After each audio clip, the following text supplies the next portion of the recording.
हम लगातार आपको ग्राउंड जीरो से ज़मीनी सूरत हाल दिखा रहे हैं और आज हम ज़िला डोडा सब डिवीज़न गुंदो में इस वक्त मौजूद हैं और भड़गी के मकाम पे मौजूद हैं, जहां कंटिन्यू लगभग 10 या 11 दिन बारिश के बाद, एक फ्लैश फ्लड के बाद, रेनफॉल के बाद, लैंडस्लाइड के बाद जो है कि सूरत हाल हम आपको ग्राउंड जीरो से दिखा रहे हैं। और हम ये भी देख रहे हैं कि हज़ारों की तादाद में लोग बेघर हो गए हैं। अब बहुत सारे लोग जो हैं वो बेयारो मददगार हो।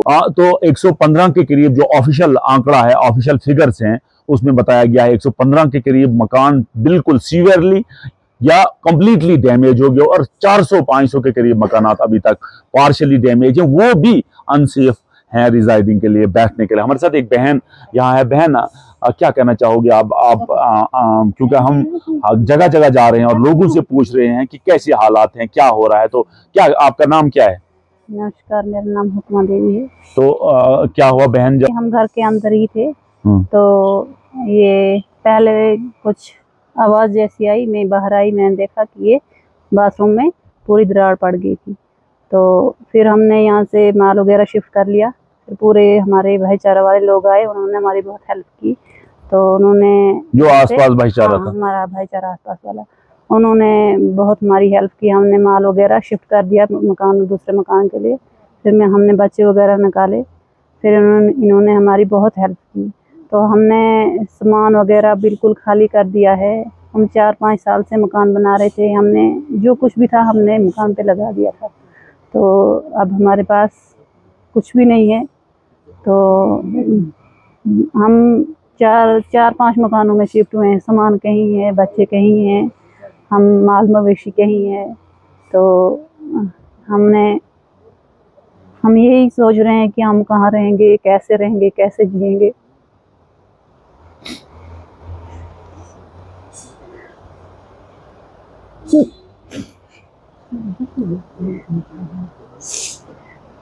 मैं बहुत कोशिश करती हूँ कि मैं हर किसी की हेल्प करूँ, लेकिन अभी मैं बिल्कुल बेबस हो गई हूँ।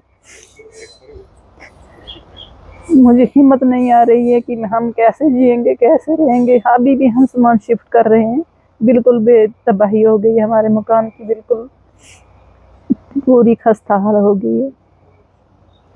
तो अब हम सोचते हैं, हमें अगर कोई हमारी एडमिनिस्ट्रेशन, यहाँ सिर्फ पटवारी और नंबरदार आए थे, बाकी कोई भी नहीं आया है, किसी ने अभी तक देखा भी नहीं है। भाईचारे वाले लोग आते हैं, क्या भी करेंगे, हर किसी के घर का यही हाल है।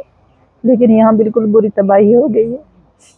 अब क्या करेंगे, हम कैसे जिएंगे, कैसे रहेंगे, कैसे किसके मकान में रहेंगे? हर किसी के मकान की यही हालत है।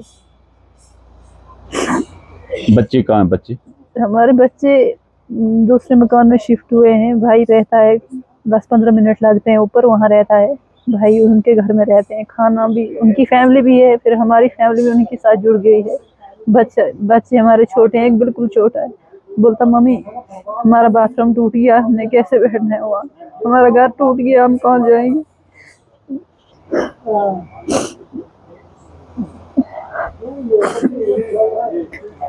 हम आपके साथ हैं, हम पूरा मुल्क आपके साथ है, पूरे लोग आपके साथ हैं। तो बच्चे क्या पढ़ रहे हैं? बच्चे बड़ा 9th में पढ़ता है, छोटा 7th में पढ़ता है, छोटा 2.5 साल का है। वो बोलता मम्मी कहाँ बैठेंगे, वो भी वहीं बैठता नहीं है, यहाँ के लिए भागता है, यहाँ कहाँ रहेंगे हम। अगर रहेंगे ये गिर जाएगा मकान तो फिर क्या करेंगे हम। कहीं 2 कमरे ही बनाते, लेकिन अब हिम्मत भी नहीं है, पूरा खर्चा, पूरा पैसा हमने इस पे लगा दिया है। अब हमारे पास बच्चा भी कुछ नहीं है।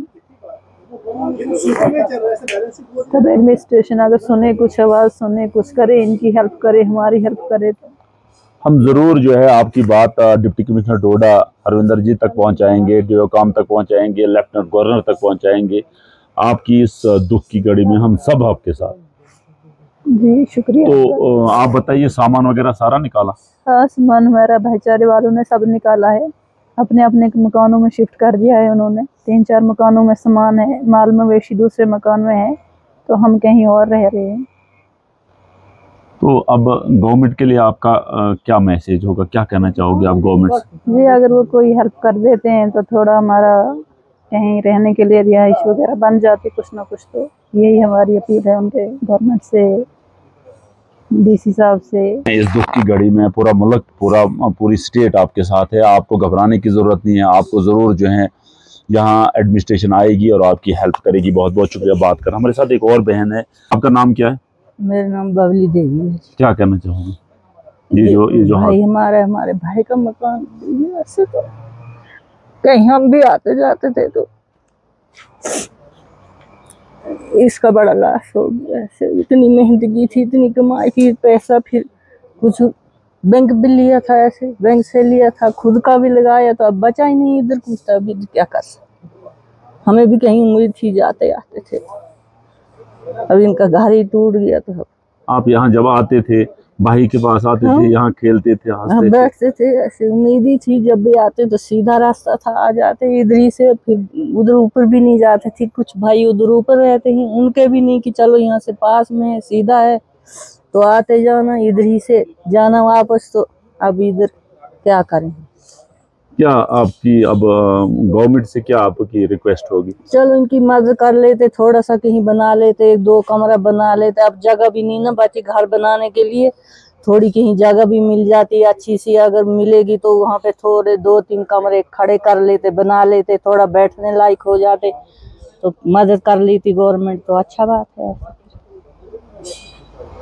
बहुत बहुत शुक्रिया। तो मैं आपको बताऊं, ये सिर्फ एक खेम सिंह जी का मकान जो है, ये सिर्फ एक खेम सिंह जी के मकान की स्टोरी नहीं है, बल्कि यहाँ हजारों मकानात ऐसे हैं, हजारों लोग ऐसे हैं जिनके मकान जो है उनसे जुदा हो गए हैं। क्योंकि गांव में जब मकान बनाया जाता है, जितनी भी प्रॉपर्टी होती है, जितना भी सरमाया होता है वो उस मकान पे लगाया जाता है। लेकिन क्योंकि यहाँ सोर्स ऑफ इनकम बहुत लीस्ट होते हैं, कम होते हैं, जिसकी वजह से हमारी बहनें जो आप देख रहे हैं कितना परेशान है, लोगों के घरों में इस वक्त ये दर-बदर की ठोकरें खा रहे हैं। इनका गवर्नमेंट से एक बड़ी मौदबाना गुजारिश है कि एटलीस्ट हमें कंपनसेशन दिया जाए, हम दोबारा जो है एक ही कमरा बनाएं, लेकिन अपने मकान में आके बैठ जाएं, खुशी से बैठ जाएं। क्योंकि इस मकान में जो लोग कल तक हंसते थे, खेलते थे, कूदते थे, खुशियां मनाते थे, आज जो है ये खंडरात में तब्दील हो गया और यहाँ सिर्फ आज रोने की चीखो पुकार नजर आ रही है। हम उम्मीद करेंगे